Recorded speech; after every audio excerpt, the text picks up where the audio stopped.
Hi everyone. I wanted to give you a quick overview of what we're going to cover in Calc 2 and just exactly how it builds off of where we left off in Calc 1. So you can see I've got the textbook here. I'm looking at the table of contents. So of course we did limits back in Calc 1, differentiation rules, applications of derivatives, and then we finally got to integrals maybe in the last quarter, the last few weeks of the course. And we saw some applications of integrals as well. And that's where, at least in our district, this is where we stop in chapter 6 in our book with these concepts. So the last things that we saw were these volumes, right? Areas between curves, volumes, if you remember the disk method or the washer method, cylindrical shells.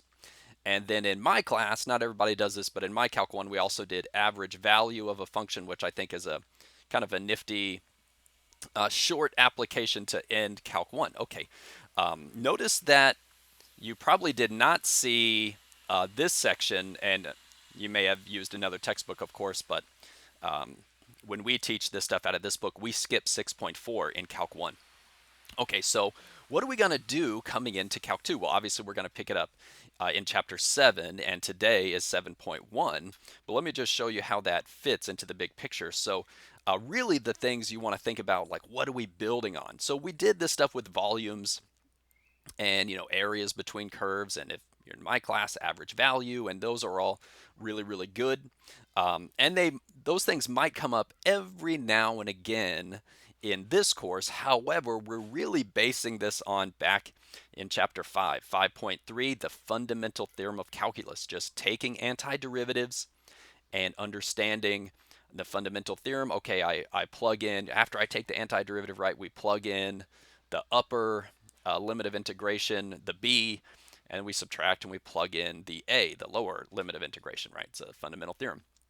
Okay, so taking antiderivatives, and we also learned this one technique called the substitution rule, or more commonly referred to as U-Substitution. Those are the two ideas that we're going to use to build from here. So we've got that one, we kind of got a glimpse of this one technique. If we couldn't take an antiderivative immediately, maybe it was because we needed a U-substitution. Well, guess what? In chapter 7, we're going to learn a whole bunch more techniques of integration. So we're talking about integration by parts. I won't read it all the way through, but we're going to cover this entire chapter, and that is going to be the first exam. So as we're learning this, obviously you need to be really strong in taking basic antiderivatives. Obviously that's why we see that in the review. And I want you to be really strong. The stronger you are in U-substitution, the easier it's going to be to build these ideas up on top of that. Let me try and focus my camera, see if I can focus slightly better. Maybe that's slightly better. Okay. Here's how techniques of integration work. The more you learn, the more they can sort of, start blending together, right? So kind of like when you're learning the derivative rules, as you learn, say, product rule and quotient rule, right, you can do those on their own, but then you realize, oh, there might be a product rule inside of a quotient rule, or there might be a chain rule inside of, some trig derivatives and, this sort of thing. So all of those different ideas build up and blend together. And the same is going to be true for integration. As we learn new steps, you're going to see these intertwine, and very difficult problems in this chapter might have 3 or 4 of these ideas all in the same problem, right? So, but of course, we're going to learn it gradually. Okay, so that's a little bit later today. Integration by parts, really cool technique. Learning these techniques of integration set us up for basically the entire rest of the course. If you were to think, hey, are we going to focus more on derivatives in this course, or are we going to focus more on integrals in this course? The answer is integrals. Of course, we're going to take derivatives, and we're going to need to know derivatives, but it's much more heavy on taking antiderivatives and integrals. Okay, so after chapter 7, of course, we go to chapter 8. Now we get deeper applications of integrals. So now we have more techniques behind us. We can look at more complicated situations. And you can see we really get into some interesting stuff, some applications to physics. We do 8.1, 8.2, and 8.3. These are pretty cool, arc length and surface, but then this physics and engineering, that's a heavy section. We're going to spend there's a lot of time on that. Also, at this point, we go back and we cover that section 6.4 on work as part of that group as well. Okay, we also, as part of the second exam now, we cover chapter 9 called Differential Equations. You could think of differential equations as an entire application of integrals on its own, although we know it's appropriate to give it an entire chapter's worth of attention. We cover 3 of these sections. We do 9.1, 9.3, and 9.4. We don't do the whole thing, although we could. It's just it's not in our course curriculum, and so we've got other places where we want to spend our time. Now, many of you might very well have to or need to take differential equations, the course. There's an entire course on this idea. It goes a lot deeper than what you see in this chapter.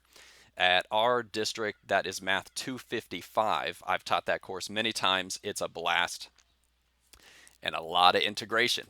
Okay, I won't say anything more about what differential equations are because that's going to take that's not a short explanation. But one thing you do see, you see this cheetah chasing a boar. That comes from the predator-prey systems. So you can really model, what you see out in nature, and write different things. Much of it is modeled with differential equations, and we will see 9.4 population growth. We'll do the simplest one. Okay, from there, we're going to skip over to chapter 11. And I've got a reason for this. So chapter 11 really stands out as different from all of the other topics, right? So far it's been learning techniques of integrals and then doing applications of that.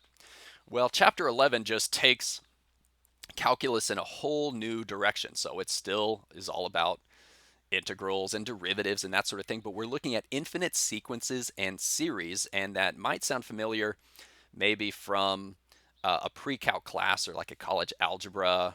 You see sequences and series. Maybe if I said geometric series, maybe that rings a bell. And so we analyze, truth is it's really about series, right? We got this one section on sequences and then everything else is series. If it was me titling this chapter, I would just call it infinite series. The sequences is just kind of like we need that to, get going in the chapter. Okay, anyway, we look at, do series converge or diverge? That's really the question throughout. Okay, so this is a long chapter, 11 sections. So truth is, on exam 3, we're not going to cover this entire chapter. We're going to go 11.1 through 11.9, and that's a good breaking point. We save 11.10 and 11.11 for exam 4, which also includes, we go back here to chapter 10, which is a shorter chapter, so makes sense to break up chapter 11 a little bit. Parametric equations and polar coordinates. I love finishing the course on this chapter because it's got a different feel, but a much lighter feel than chapter 11, in my opinion. When we learn parametric equations and polar coordinates, it's almost like we're going back to basics in Calc 1.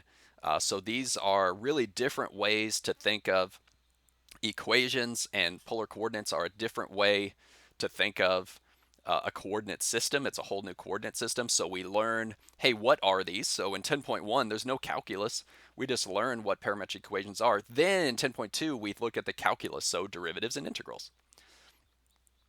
10.3, all we're doing is learning about polar coordinates. And then 10.4, now we learn about taking integrals. I think you get derivatives here as well at the end of 10.3, but then we do integrals of those things, and 10.4.